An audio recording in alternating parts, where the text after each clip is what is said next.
Queridas irmãs, queridos irmãos, muita paz em Jesus.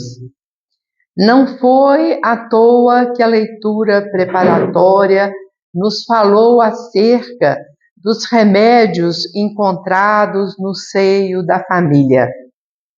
Tanto aqueles espíritos queridos aos nossos corações que nos sustentam, que nos orientam, que nos acalmam, que nos abençoam, também aqueles que muitas vezes nos fazem chorar, que nos deixam desarvorados, que nos fazem perder a paciência. Um e outro são remédios para a nossa alma. E a mensagem que nós preparamos para estudo e meditação nesse encontro abençoado dessa noite, nos fala sobre médicos e remédios.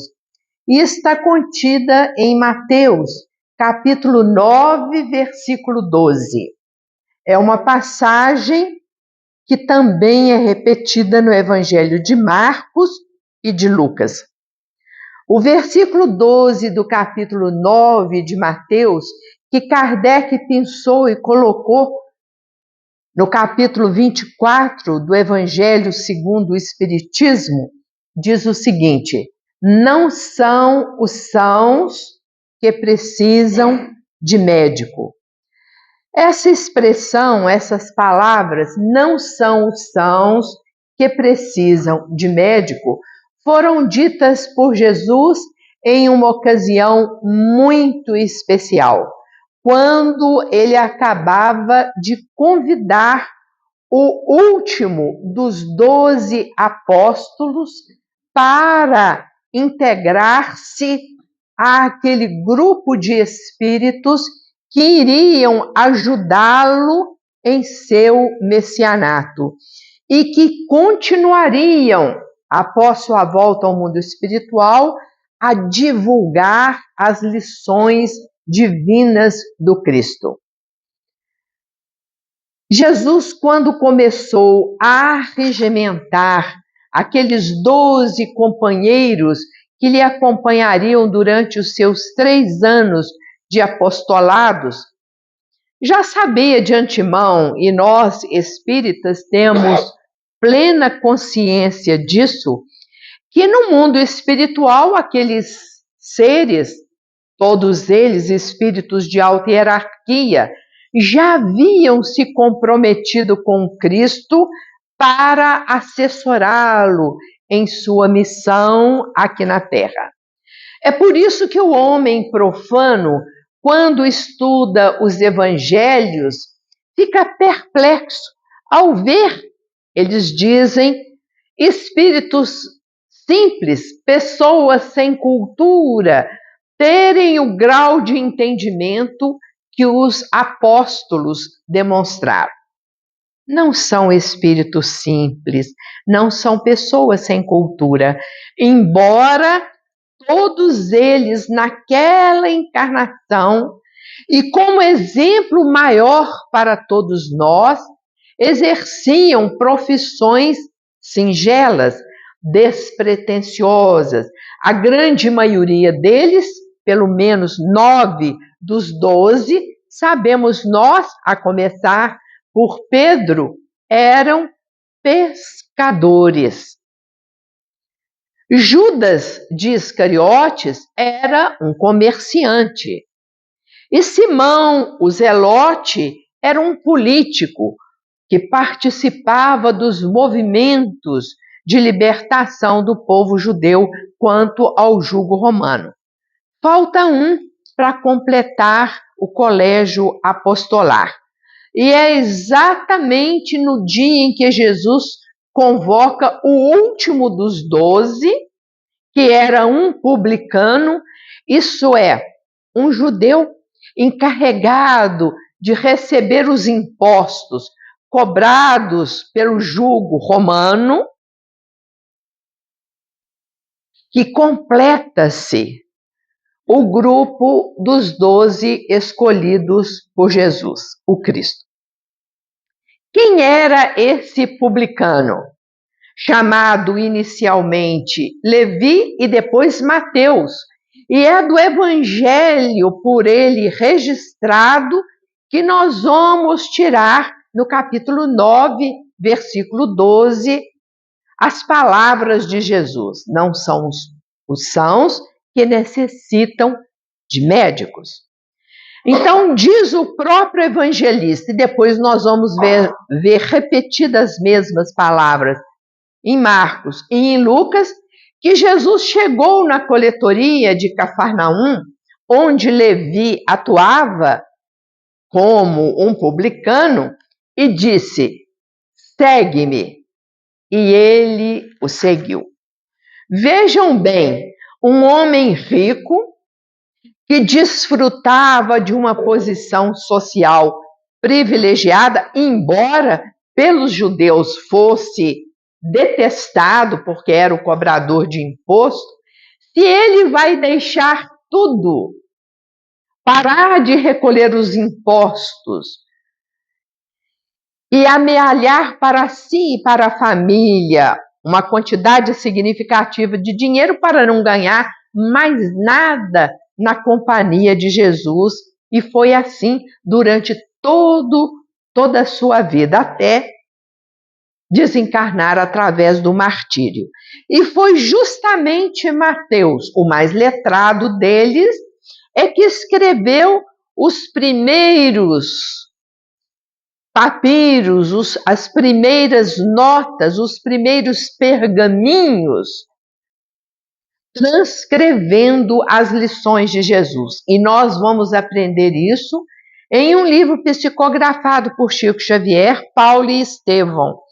Gamaliel dá a Paulo, depois que ele se encontra com Jesus na entrada de Damasco e se converte, perguntando ao Cristo: o que queres que eu faça após uma vida de perseguidor dos cristãos, que recebeu das mãos de Gamaliel, conforme narrado por Emmanuel, anotações de Levi, ou seja, de Mateus. Ele foi o primeiro a deixar escrito as lições de Jesus. E o que ele diz acerca da hora, das circunstâncias em que Jesus pronunciou essas palavras? Não são os sãos que precisam de médicos. Assim que ele passa pela coletoria de Cafarnaum, convoca Levi imediatamente o segue. Aí um pequeno desdobramento. Levi resolve fazer um verdadeiro banquete, expressão utilizada por Lucas e por Emmanuel, um verdadeiro banquete. Para quê, meus irmãos? Para comemorar o quê? O abandono dos bens materiais? A perda da função de coletor de impostos? Ou a sua integração, aquele que seria o maior de todos os mestres? Aquele que desde a formação da Terra vem acompanhando os espíritos destinados a transitar por aqui, sendo na sua expressão própria o pastor das nossas almas. O que comemorava Levi após o chamado e aceitação para a missão de apóstolo do Cristo? O certo é que ele comemorava. E quem compareceu à casa de Levi, certamente uma casa de um certo luxo, um certo garbo, pela sua condição econômica? Narram os 3 evangelistas que nesse banquete dado por Levi, depois chamado de Mateus, compareceram publicanos. Por quê? Porque eram colegas de Levi, conhecidos de Levi, amigos de Levi. Publicanos. E quem mais? O povo em geral. Ele abre a sua casa não para uma cerimônia luxuosa, não para um encontro cercado de pompas, mas um encontro que se tornaria fraterno, recebendo todas as pessoas que seguiam Jesus. Porque é do próprio Mateus, antes de convocar Levi e fechar o colégio apostolar, as palavras que por onde Jesus transitava, grandes multidões o acompanhavam.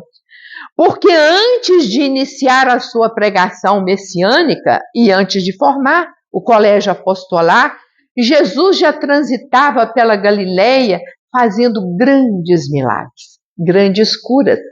E as pessoas então se empolgavam ao ver os cegos enxergarem, os paralíticos andarem, os coxos terem firmeza na perna. Então, todas essas pessoas carentes que cercavam Jesus, ansiosas para receber um benefício, uma cura ou até mesmo um alívio, estavam no banquete dado por Levi para comemorar a aceitação do convite de Jesus. E para não fugir à regra, estava ali também, não na reunião íntima, mas assuntando o que ocorria dentro da casa de Levi, os fariseus. Quem eram os fariseus? Kardec, no início do Evangelho segundo o Espiritismo, faz questão de nos explicar o que significava ser um fariseu. Uma seita criada dentro do judaísmo, mais ou menos no século II antes de Cristo, e se caracterizava pelo apego excessivo às regras estabelecidas por Moisés na Torá. A Torá são os 5 primeiros livros da Bíblia, supostamente escritos por Moisés. Gênese, Êxodo, Levítico, Números e Deuteronômio. Os fariseus, então, queriam que todos os judeus cumprissem de uma maneira muito rigorosa, numa interpretação literal, tudo quanto Moisés havia ordenado nesses 5 livros chamados de Torá. E é por isso que em várias passagens evangélicas nós vamos encontrar os fariseus criticando Jesus, achando que ele desobedecia a lei, achando que ele violava as regras, achando que ele era desrespeitoso para com as tradições dos judeus. E vamos encontrar também em vários pontos dos evangelhos Jesus criticando acerbamente o comportamento dos judeus, justamente porque a doutrina que ele veio ensinar era aquela que iria desvincular o homem do dogma, que iria libertá-lo a fim de que ele tivesse como máxima para o seu comportamento diário a própria consciência.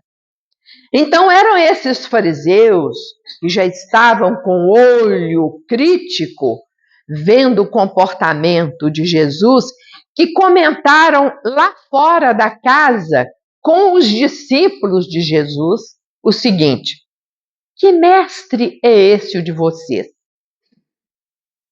Como é possível um ser que vocês reverenciam e chamam de mestre estar dividindo a mesa ou comendo com o homem da rua e os publicanos? Disse lá longe. E é engraçado que os 3 evangelistas, dos 3, Mateus ou Levi, que é o que está nos inspirando nesse estudo, ele diz que Jesus, ouvindo o que os fariseus disseram, respondeu. Mas Jesus não ouviu com os ouvidos físicos. Jesus ouviu com a audição espiritual. Poderiam estar esses fariseus a centenas de quilômetros longe de Jesus, que ele ouviria da mesma forma. Então, ao ver que os fariseus criticavam essa confraternização feita com publicanos e com os homens comuns, ele respondeu: não são os sãos que precisam de médico. E aí, meus irmãos, uma coisa é necessária recordar. Em primeiro lugar, a missão de Jesus, mesmo que de forma bem passageira e singela. O que veio fazer Jesus aqui na Terra? Porque o organizador do nosso sistema solar, o governador do nosso planeta, como nos ensina Emmanuel no livro A Caminho da Luz, veio estar pessoalmente conosco. Por que não mandou um emissário, como já tinha mandado vários antes dele? E mandou vários depois dele. E continua mandando grandes almas que vêm despertar em nós o sentimento maior do amor, o compromisso com a verdade, a finalidade da encarnação aqui na Terra. Porque veio o próprio governador do planeta. E é Emmanuel, neste livro já citado, A Caminho da Luz, que diz que a Terra recebeu ainda nos seus primórdios exilados de um planeta que gira em torno da estrela Capela, que está distante 42 anos-luz da Terra. São chamados exilados de Capela.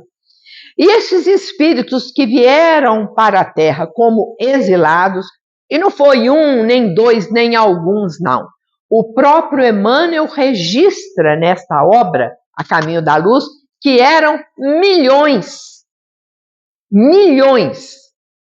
Vieram e se sentiram altamente desarvorados, porque saíram do habitat natural onde eles estavam realizando a evolução espiritual, porque deixaram para trás as almas afins, os seus amores, e se sentiam revoltados porque estavam ainda numa terra com bastante dificuldade no início da sua evolução.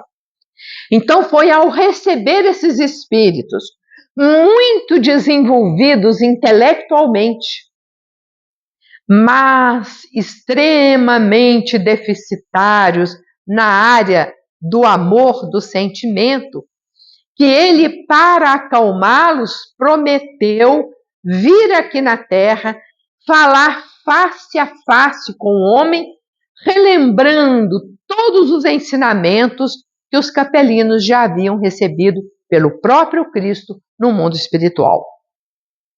E é por isso que nós vamos ver que as seitas antigas, todas elas, cada uma a seu modo, registra que um dia a Terra receberia um verdadeiro Deus, que nasceria na Terra uma grande estrela, que uma alma de inexcedível grandeza passaria por aqui.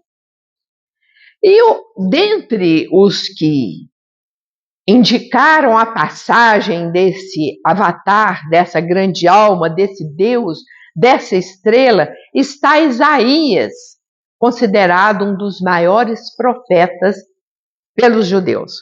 Isaías resumiu muito bem a missão do Cristo aqui na Terra. Ele virá para lançar luz sobre aqueles que caminham na estrada das trevas. Virá para dar crença aos que se encontram desesperançados. Virá para amar e vivificar o homem. Eu acho que nada mais se pode ou é necessário acrescentar às palavras do profeta Isaías. Para isso veio Cristo, para lançar a luz, para dar a fé, para vivificar o homem. Então, quando ele responde aos fariseus: não são os sãos que precisam de remédio. Ele diz: eu vim justamente para dar saúde aos doentes. Eu vim para ajudar a humanidade a progredir. Ou na expressão de Isaías: eu vim para lançar luz a vocês que estão ainda pelejando nas trevas. Vim para dar fé a vocês, ensinar o caminho da libertação espiritual. E para isso, de fato, foi que Jesus veio à Terra. Mas quando ele diz que não são os sãos que necessitam de médico, que precisam de médico, eu perguntaria: quais são os doentes aqui na Terra? A quem Jesus se referia quando ele diz que não são os sãos que precisam de médico? Ou seja, os doentes é que precisam de médico. Quem são os doentes, meus queridos irmãos, minhas queridas irmãs? Olhem que há mais de 70 anos atrás, a Organização Mundial de Saúde, ao rever o conceito de doença, ela disse que a saúde é o perfeito equilíbrio do corpo, da mente e da convivência social. Olha que interessante. O homem saudável é aquele que tem o corpo saudável, a mente saudável e uma convivência saudável. E Emmanuel nos diz, comentando essa passagem, no livro O Consolador, resposta à pergunta 93, o que é ter saúde? Ele disse: saúde é a harmonia da alma. Seja enfocando o que nos diz a medicina material, e mais ainda exigente o que nos diz o médico espiritual Emmanuel: saúde é o verdadeiro equilíbrio da alma. Nós agora podemos responder: quem são os doentes? Todos nós, sem exceção. Cada um de nós com a sua particularidade. Cada um de nós com a sua deficiência. Cada um de nós com a sua carência, precisando urgentemente de remédio. Porque quando nós encarnamos em um mundo de provas e de expiação, nós já sabemos que vamos passar por dificuldades. E antes de nascer, ao fazer o nosso planejamento reencarnatório, certamente assistido pelos nossos espíritos protetores, pelos nossos anjos de guarda, pelos nossos espíritos familiares, nós vamos escolhendo um roteiro que sirva de remédio para as nossas necessidades. Havia um padre na cidade onde eu nasci, Manhumirim, na Zona da Mata, Padre Júlio Maria, que criou inclusive uma congregação. Tínhamos na cidade 2 colégios importantes de Minas Gerais e um seminário que formava padre. Ele resolveu implicar com Chico Xavier e criou um jornal chamado O Lutador, cujo objetivo principal era desmoralizar o Chico Xavier. Qualquer coisa que o Chico Xavier fazia ou editava, o Padre Júlio Maria achava alguma coisa para criticar. O Padre Júlio Maria desencarnou em um acidente de carro, numa serra, subindo com mais 2 pessoas. O carro perdeu o controle, caiu, bateu numa árvore e ele faleceu na hora. A primeira pessoa a saber da morte do Padre Júlio Maria foi o Chico. Emmanuel apareceu para ele e disse o seguinte: Chico, acaba de desencarnar um grande amigo seu. Ele falou: quem? O padre Júlio Maria. Aí o Chico: e desde quando o padre Júlio Maria é meu amigo? Ele falou: desde sempre, meu filho. Aqueles que apontam a nossa deficiência, aqueles que testam a nossa paciência, são grandes amigos nossos.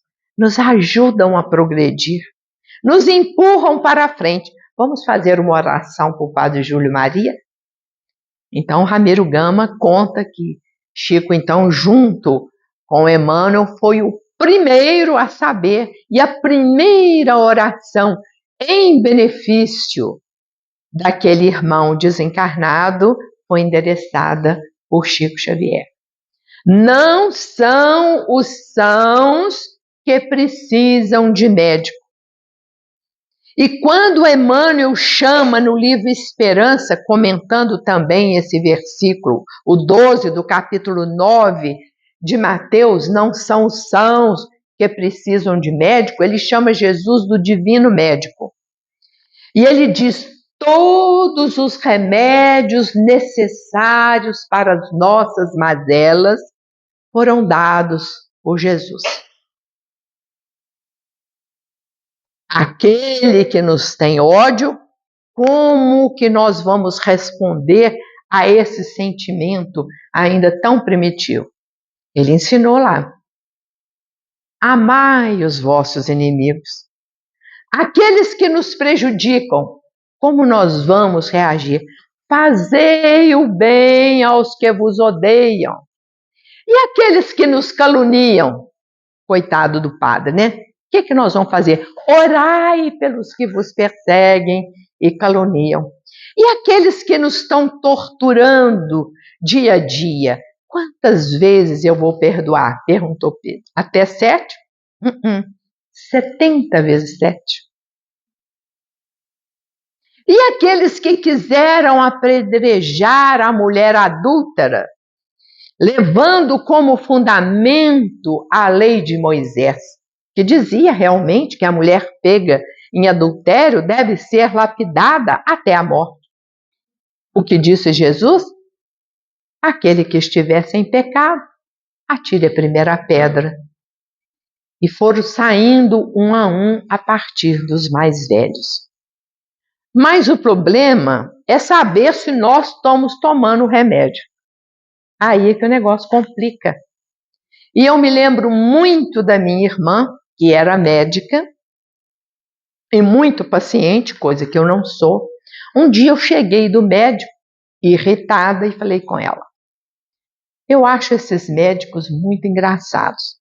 A gente perde tempo de ir lá, eles pedem um mundo de exame, a gente faz todos, leva, volta no retorno. A primeira coisa que eles perguntam é: tomou o remédio?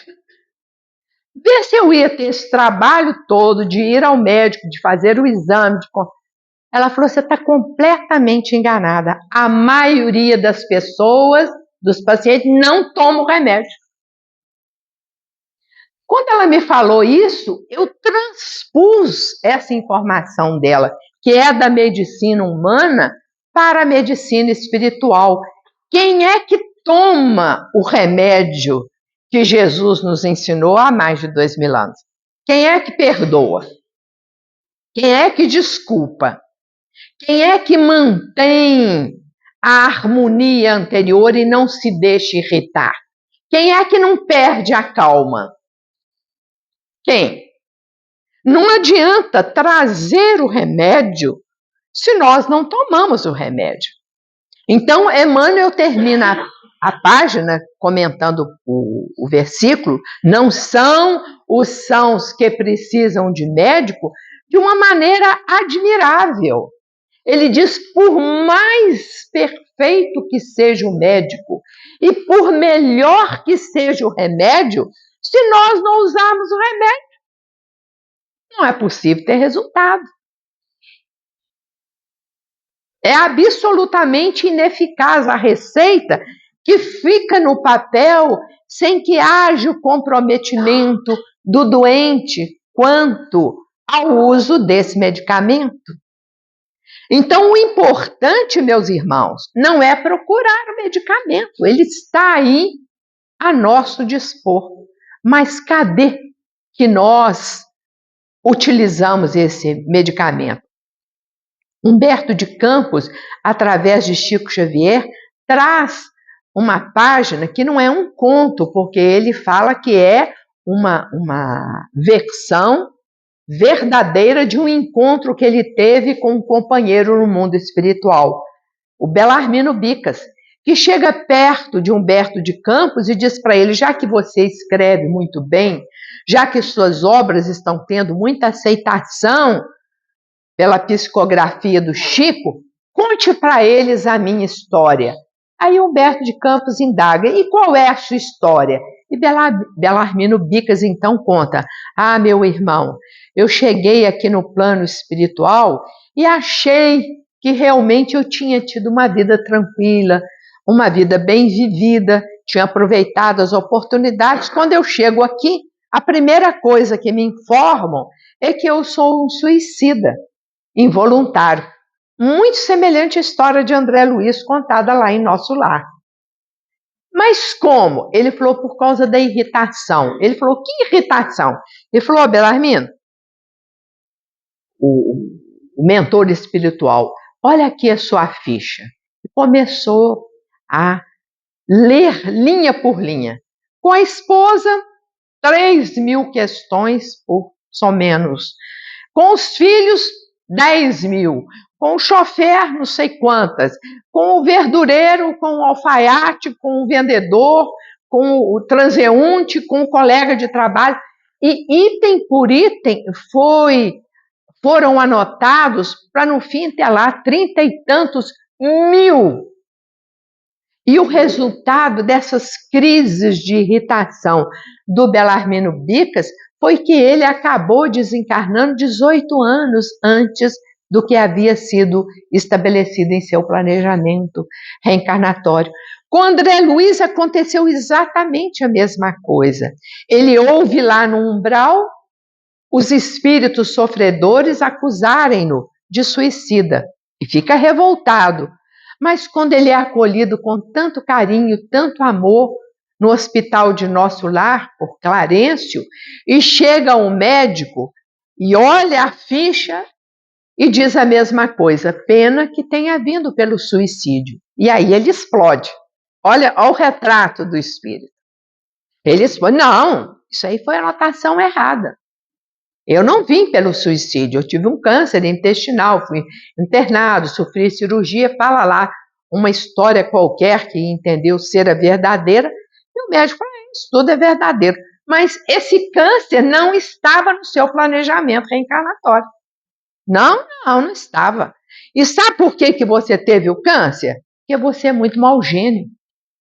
Por onde você andava, você distribuía mau humor e recebia também o mau humor dos outros. Porque olha a sintonia.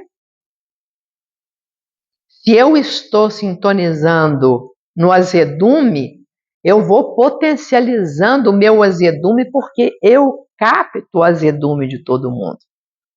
Se eu estou sintonizando na raiva, eu capto a raiva daqueles que estão no mesmo padrão vibratório. Então, o médico do hospital de Nosso Lar disse para André Luiz: foi o seu mau gênio. Por onde você andava, você distribuía mau humor e recolhia mau humor do ambiente. Por isso, suicida sim. Então, meus irmãos, o remédio para os nossos grandes males espirituais, que não são pequenos, cada um de nós tem os seus, estão todos eles no Evangelho de Jesus. Se nós lermos com atenção o Sermão do Monte, nós vamos ver ali a medicação necessária para a nossa neurastenia, para a nossa tristeza, Quantos de nós, muitas vezes, de forma invigilante, caem na depressão, na tristeza? Porque realmente a vida em um mundo de provas e expiações é sempre desafiadora, sempre desafiadora. E são aqueles que encaram os desafios com serenidade e bom humor é que chegam ao fim da jornada como completistas. Agora, quando que nós vamos mudar o nosso gênio? Quando que nós vamos aprender a ser pacientes? Quando que nós vamos aprender a perdoar? Quando que nós vamos aprender a reconhecer as nossas próprias faltas, trazendo a luz do conhecimento para o nosso interior? O mais rápido possível, porque sempre haverá chances, mas a perda de uma é a perda de uma chance. Por isso, o tempo nos foi dado, a vida nos foi dada, a encarnação nos foi dada e nós estamos aqui. É hoje, é agora que nós vamos sorver o remédio, que, como bem disse a leitura preparatória, muitas das vezes não é muito suave, não é muito agradável, mas é eficaz. E nós vamos nos sentindo cada vez mais fortalecidos quando usamos o remédio espiritual que Jesus nos distribuiu e nos distribui diuturnamente a mãos cheias. Que Jesus nos abençoe hoje e sempre.